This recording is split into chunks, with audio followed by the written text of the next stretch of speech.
But here, with this covenant, we see the reality of demonic oppression to the truth. Look what happens in verse 11 and 12, right? So the sacrifice is all laid out. Everything is prepared, right?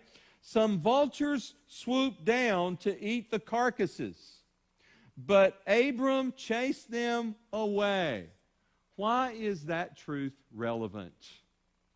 So, don't vultures always hang around dead things? That's a no-brainer, right? But why would God include that in this story? Because do you know who was using the vultures? Satan.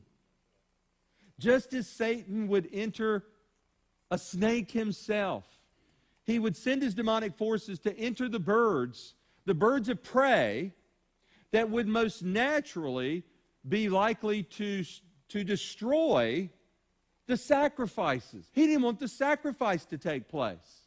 Why? Because that would be the sealing of the covenant that Satan knew would ultimately bring his doom.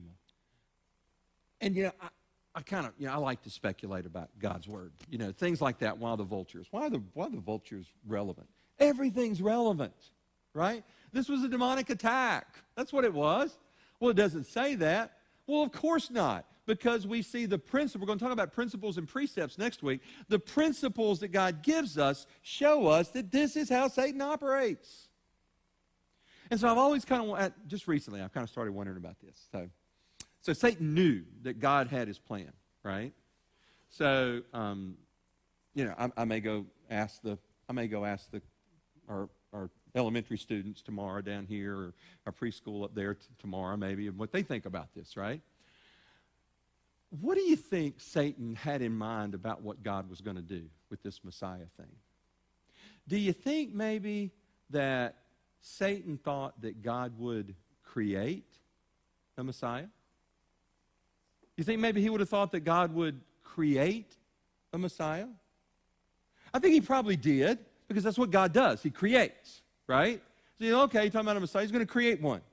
Satan had no idea that God himself, in the form of his son Jesus, would actually become and come as the Messiah.